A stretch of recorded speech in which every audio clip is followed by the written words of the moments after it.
Benjamin Harrison had a huge problem on his hands, and it came from the Big Easy, the city of New Orleans.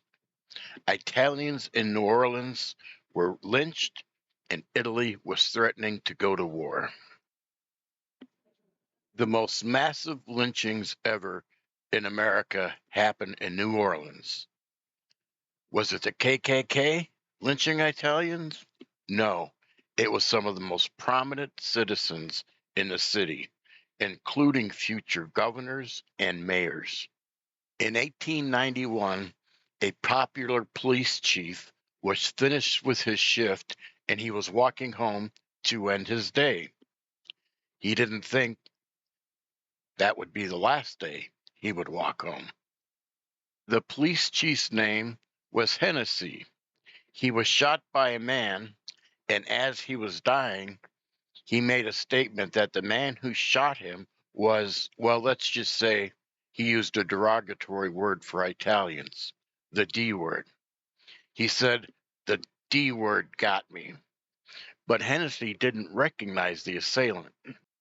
New Orleans at this time had a population of Italians of about 200,000. It's really hard to be precise with that. The Italians were looked down upon because their skin was a little darker and they were Catholic. And they were mostly from Sicily. And of course, if you're from Sicily, you must be a criminal. There were two major groups of Italians in town, and they were kind of going at each other. Hennessy was scheduled to testify against one of those groups in 2 days, which is why they think he was shot. They didn't want him to testify. After Hennessy died, the police rounded up hundreds of Italians. Local newspapers were fanning the fuel of hatred, as the media does today. The city was in a fury. No Italian felt safe in the city. Some even just stayed in their homes. Most of the suspects were let go, but 45 were arrested and 19 were charged. The first 9 were put on trial. 6 of them were found not guilty.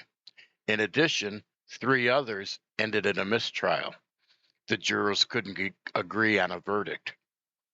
People didn't believe it. In fact, they knew that the mafia was somehow involved. There would be no justice coming from the legal system. So some of the top people put an ad in the newspapers to have a meeting at the statue of Henry Clay. Now, what you need to know is that almost every time the citizens had a meeting at the statue of Henry Clay, it would end up in violence. The speaker stirred everyone up and they shouted, "When courts fail, the citizens must act." They broke into the city's arsenal, grabbing guns and ammunition, and then they stormed the jail. The guards had let the prisoners out of the cell so that they could try to hide somewhere. They also grabbed, besides for going after the guys that they thought might be involved in it, they grabbed a few other Italians too. Some were hung, some were shot 10, 12. One guy was even shot 41 times. Even one of them who were mentally ill was shot. Some were hung after they were shot. Some were dismembered for souvenirs. Some Italians were clubbed to death. Some left hanging for hours. Now, keep in mind, these people were found innocent, and many of these people weren't even involved in it. In fact, we don't know if any of them were involved in it. Some were merely fruit peddlers and street vendors. Now, a couple of them did actually have criminal records. No one across the nation really condemned the incident. Even the New York Times seemed to support the action. Where the president would come in, Benjamin Harris, is the problem was some of these were actually Italian citizens that they rounded up. The Italian government went ballistic. They were talking about going to war and that they were going to block the entrance to the Mississippi, which is how we got a lot of our products. If they did that, we'd have been an economic disaster. Then they recalled their ambassador, and we recalled ours. Plus, at this time, you got to remember, America was weak. The Civil War was over. Reconstruction was winding down. So we had let our military, pretty much go down to nothing. None of the vigilantes were punished. Of course, nobody could recognize anybody.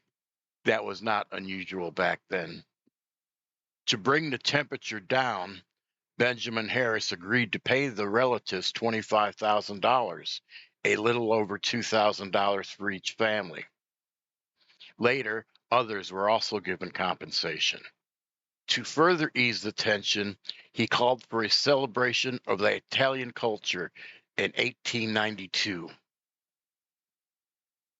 The celebration was meant to be a one-time thing, and they did it on the day 400 years after the Italian explorer, landed in America.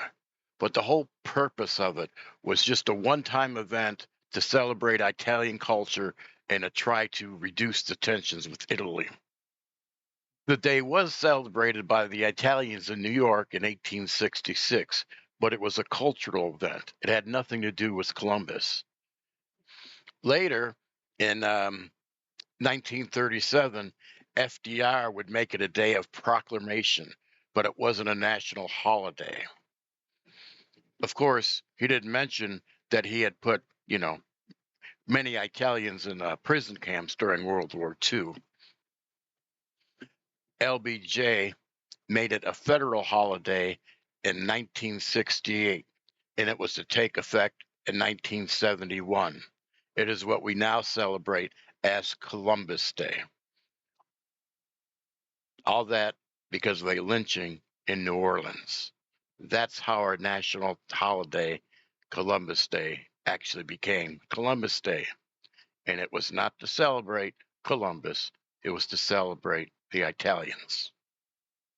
Of course, many states have now reversed this, and many states call it Indigenous Peoples Day instead. If you like these videos, please hit the like button and subscribe. Thanks for listening.